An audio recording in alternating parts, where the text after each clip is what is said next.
Hi, Misha here, and I mentioned in a video or two that I might as well go back and look at the Mosin M38, model 1938, carbine, since kind of gone back to old C&R guns, honestly, because I really enjoy them, and they make me happy. And so I hope they do make you happy too. And we have two examples here we'll talk about. On the bottom, we have a standard M38, although it is a less common year. You saw this one in my M44 recent video. And on the top, we have a so-called M91 59, kind of a unique variant. You saw this one very briefly in my recent SVD video. And actually, not this M9159, but one like it, was probably the first truly nice Mosin-Nagant I ever came across in my life, like 20 years ago. So yeah, thought we'd talk about this little carbine, its place in Soviet history, and of course why it was replaced by the M44. Well, we'll just dive on in. Sorry, this one's a little dusty. It's been in the corner. But here we have a pretty standard example of the 9130. The good old Mosin garbage rod. This one's actually kind of neat because it was a Dragoon at one time, and it was made into a 9130. And they really just bring to a talking point of Russia and carbines. Originally, they had the 1891 infantry rifle. They had the slightly shorter 1891 Dragoon and the 1891 Cossack. And the only difference, bayonet or not, okay, a couple other small things, but yeah. And those were only a couple inches shorter than the very long infantry rifle. Eventually, they would adopt the M91 carbine with a 20-inch barrel and a full-length stock. But they never made them in huge numbers. It was never a priority. The imperial government really prioritized rifles, or so-called short rifles, like the Dragoon. And they made a decent number over the years of the 1907, even keeping them in production through World War I. But many were lost to attrition. And when the 1891 was updated to become the 9130, giving it the new rear sight measured in meters, and the new post with kind of globe protector front sight, and other things. Well, the 1907 really didn't get the same treatment at first. A few of them were still kept around, the 1907s that is, as the de facto standard carbine, but really, they weren't in much use with the 1930s. And finally it was decided that Russia did need a carbine for second-line troops, as more of a personal defense gun than a front-line combat gun. This would be for the Signal Corps, certain reconnaissance and scout units, the cavalry still remaining, and of course the artillery, and maybe some vehicle drivers, truck drivers, what have you. And that's where we get our M38 from here. In 1938, the Soviets decided they would take the basic pattern of the 1907, give it the updates of the 9130, and here we go. Now, it's not identical, of course, but that gives you an idea. Both would have a 20-inch barrel, actually slightly over 20 inches. Like the 1907, the 1938 would not be fitted for a bayonet. If you look here, you notice the barrel barely sticks past the front sight, whereas on the 91-30, it sticks out much further. That's for the socket bayonet. And unlike the original 07, the stock was trimmed back a bit instead of being full stocked all the way out. And then we've got our kind of 91-30 style front sight. And we have a standard rear sight graduated in meters up to 1,000 meters. Whereas, of course, a regular full rifle here would be out to 2,000. But hey, at least they finally got rid of the ultra-long 1891 infantry rifles, so baby steps. The stock was pretty much unchanged with the sling slots. It would be about 40 inches overall and weigh just a bit over 7.5 pounds, about 7.6 pounds. So actually quite a bit lighter, and the barrel was about, well, nearly 8 inches shorter than the 91-30. So lighter, shorter, not a bad deal. But again, this was for second-line troops and was expected to be of limited production. Now, as we know, throughout the war, the 91-30 was the standard. But in 1938, they didn't know that. No, the Red Army had other plans, and there was a very good reason why this was considered a secondary gun. In the mid-30s, the American and the Russian militaries, governments, had something in common. Both believed in this new fancy notion of new fancy magazine-fed self-loading rifles. And in Russia, the first effort was the AVS-36. Still firing 7.62 by 54R like the Mosin. It would have a detachable magazine and even be offered in select fire. Well, that gave way quickly to the SVT-40, which was semi-auto only. And that would give way to the SVT-40, which we have here. Actually, this was once an AVT.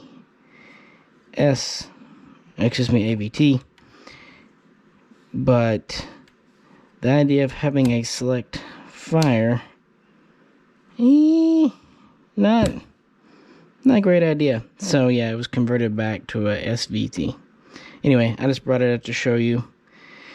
This was considered to be the replacement for the 91-30.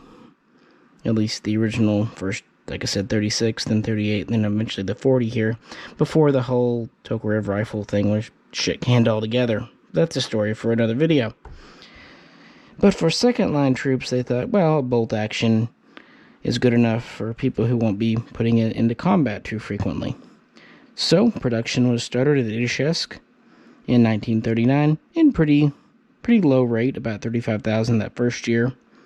And then in 1940, Tula would make some M38s, but only for that year. And they would continue to ramp things up at Izhevsk through, of course, Operation Barbarossa in 1941. And in 42, they would really start cranking these out at Izhevsk, but not at Tula. And then in 43, there would be the highest production year ever of the M38, with nearly 1 million made that year. Interestingly enough, that would be the year when production of the SVT-40 would really drop off in favor of either the 38 or the 91-30. They discovered pretty quickly they could produce 3 or even more 91-30s for the time and cost of one Tokarev rifle. But I just wanted to show you because this was the fancy alternative. It's a little bit longer than the carbine, but not a huge amount. And it is relatively lightweight. One of my favorite guns that we'll have to revisit in other videos. Rather, the breakout successes of the Great Patriotic War would first be submachine guns like this here, the PPSH-41, the Papa Shah. The Tokarev round, 7.62 by 25, worked really well out of a longer barrel submachine gun. So first the PPSH-41, later the PPS-42 and 43 proved themselves to be very effective guns. kind of doing more of what they had hoped the Tokarev would do. But that too is kind of a story for another day. Also in the field, while the 9130 was bog standard, the little M38 was proving quite popular and capable in and of itself. Originally, they didn't really know, kind of the conservative mindset of that day was that a carbine was such a short barrel. I know, 20 inches, so short, huh? And firing 7.62 by 54R would have major recoil, very big fireball, that part's true, and be extraordinarily loud. And, you know, they were concerned about range, accuracy, all that jazz. What they really discovered while putting these in the field, most of that, except for the fireballs, was patently not true. People liked the shorter size, the lighter weight, and since most battles were being conducted at 300 meters or less, a lot of them under 150 meters, it didn't really matter the range. So this was a very popular gun for what it was. And it still gave more than a submachine gun would, but it had the good old reliability of a Mosin bolt action. The original 1891 Mosins did have some issues, but by the time of the 9130s here, they had really worked out most of the kinks. So, in 1943, as I said in the M44 video, they essentially took the M38, slapped a bayonet on it, extended the barrel a little bit, and after testing the M44, this gun, in its very lightly altered guise, became the standard issue gun of the Red Army during the last year of the war. And not bad for a second line critter. In 1944, they were kind of wrapping up production. Tula would again make a small run of these, and Izhevsk would continue to build them, but nowhere near the numbers of 1943. And the final year at Izhevsk would be 1945, which is what kind of makes this one a little unique and interesting. This came out of a friend's collection. It is made in 45. We really don't know how many were built that year, but it's oft repeated that either a 1939 first year of actual production or a 1945 are the two rarest, or at least common M38 variants. So it's potentially under 50,000 made that year. That means the total production number between 1939 and 1945 is about 2,500,000. Of those, all would be built by Izhevsk, except for about 50,000 built by Tula in 1940 and 1944. And truly building an M38, those were only done in Soviet Russia. Other nations had other guns that were similar to it, and these would continue to see use in the late 40s. But again, they were superseded by first the M44, and then the very short-lived, in at least Russian service, SKS, and of course the Kalashnikov would take over. But let's talk about the post-war and look at some kind of features and variants. And again, we'll have to do another video on Russian submachine guns soon, I do believe, don't you? Because the PPS H-41 is one of my favorites. But for now, let's go back to bolt actions, which are not as boring as you might think. So now we have both back, as we started.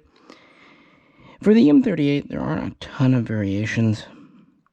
Not surprising, considering most all came from the same factory during a half-decade time span. And even though it seems crazy to say, for a Mosin-Nagant, for any Russian gun, a 2.5 million run is not huge. You'll notice that it has the kind of unlined slot here. Again, I'm doing what I can to get what I can on camera for you folks. But you know my situation. So unlined sling slot. This one at least has the machined area on the receiver there. And it has the only bottom lined front slot.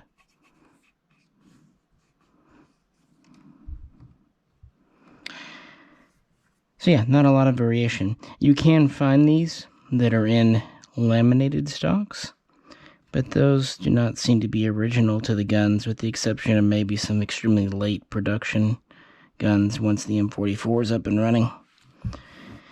So, the 9159 is a pretty simple notion. These started off as 9130s. You will find some hex receiver, but I think the majority tend to be like 1942, 1943 dated guns. And they would essentially cut the barrel down. And they would install an M38 style front sight, although there are purportedly minor differences to them, at least in some cases. Now, one interesting thing about when they cut the barrel down, if you notice the M38, like I said, the barrel barely sticks past the front sight.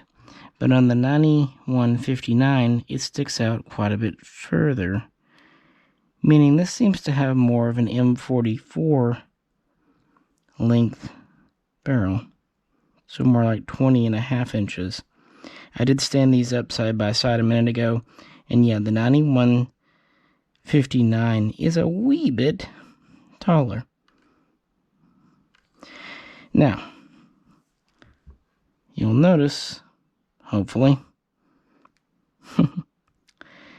this has the cutout for an M44 style bayonet, foldy bayonet. That's one type of stock you can find on these. Some of these are just dropped in existing M44 stocks. Others, they took a 9130 stock and cut it down. So, you can have either one. One thing that's almost always found on these, they have the original 9130 rear sight, so the long rear sight there, but it's been machined down in the front.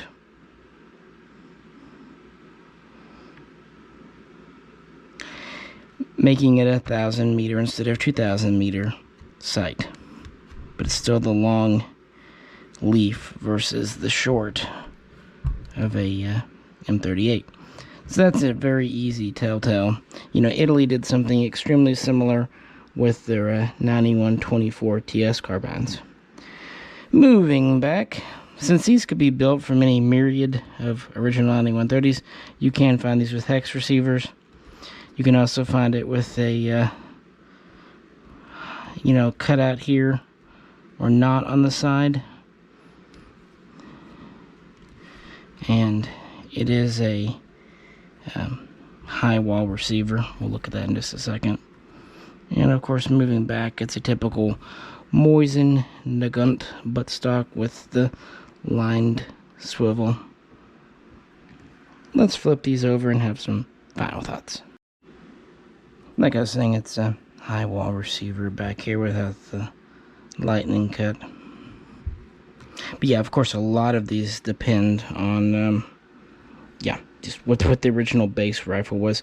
So they are very similar to an M38, with the major difference being the rear sight and just how the barrel's cut down. And both can be found in different stocks and what have you, because they were restocked over time. Notice this has the little finger grooving. This doesn't. So why did the M9159 get made? Well, no one really knows. They were a bit of a mystery. Back 20 years ago when I bought my first one, people thought they were done in Bulgaria because some came in from there and had some Bulgarian-esque markings on the stock. But more recently, in the last few years, people have realized that they were at least cut down in Russia. although they could have very well been given, sold, traded to Bulgaria later on. We don't really know how many were done. I think most people say at least 1 million, maybe a couple of million, but no more than that. Again, some of them were in new stocks, some of them were in M44 stocks, some of them were cut down 9130 stocks. They do seem to be in usually pretty light colored stocks, and since the guns, as you can imagine, being cut down at the tail end of the 1950s or early 1960s, saw very little use. In fact, the only theories as to why these were done were either just a make-work program, take some old 9130s that maybe had worn bores at the muzzle, guns that might have needed to be counterbored. Well, they figured out by that point a 9130 long rifle was useless, so let's go to a short carbine. Why not? More useful. And they were already refurbishing 9130s, K98s, putting them into long-term storage, either to give away to allies like Vietnam, or to keep in case of kind of a doomsday scenario. So I wonder if they were just kind of done because they were guns that were otherwise decent, but the front of the bore was gooped up. So, just cut up that gooped up front bore. Have a shorter, handier gun anyway. Not really going to cost you anything because labor was essentially free in a communist command economy. And then just put into storage and given away to some allies. It is noted that some of these 9159s were encountered by American soldiers in Vietnam, which is kind of interesting, kind of neat. And some were even brought back as war trophies. As I said, others seem to have ended up in Bulgaria and come out of that country after the fall of the communist bloc. Not every gun has an M59 marking on the receiver, but most do. Another theory is that these were done for police units, securities, Ministry of Security, kind of agencies that needed a gun, certainly a nice looking, presentable gun, but maybe that didn't need or want a AK or SKS at the time for whatever reason. To be fair, they are firing the more powerful 7.62 by 54R round, so there might have been a situation where that was felt more desirable.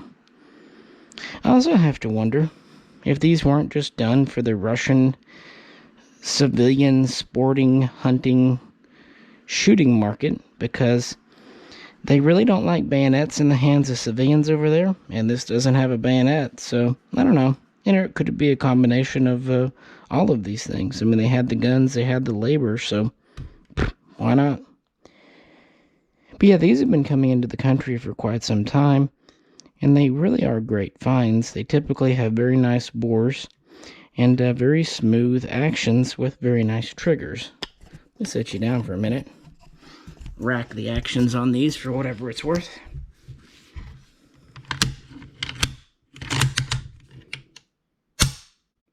Yeah, that's a very nice trigger on the 59 here. Almost a hair trigger, very little creep. Oh, it almost makes me think about the whole civilian market thing.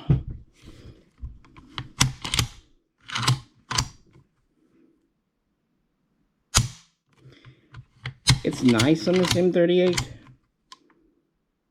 but it does have more take up and a little heavier pull. You know how Mosins are. Some of them have very, very decent triggers. Some of them are hideous. Sin unto God, as it were.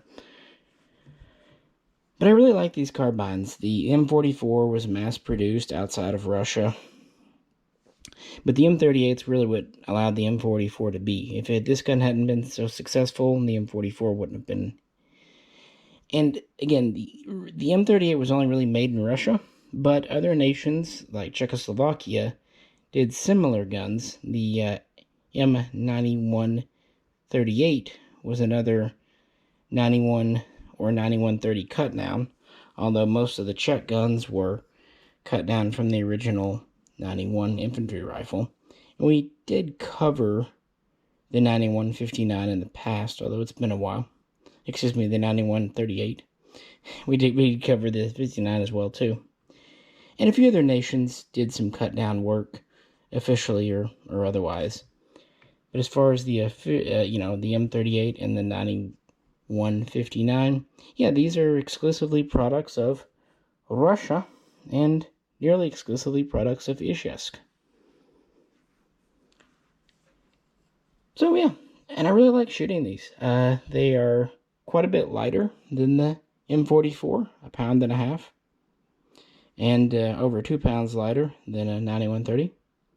They tend to have nicer triggers and quite nice bolt movement on the M38s. And the M38s are known for pretty good accuracy. Many shooters that like Mosins that I respect have reported better accuracy results here than with say an M44. Of course, that's very anecdotal, but food for thought. And with that, I will kind of let you go here. Hope I was able to get something on camera for you. I appreciate you hanging out and kind of going back to memory lane with me. Tell me about if you own an M38 or an M91-59 or an M91-38. Very interesting little carbines. Certainly handier than many other Mosins. And if you'd like to help support the channel, please click the link to our Patreon. And as always, if you could, like, share, and subscribe. This is Misha, and I'll catch you very soon. Next time.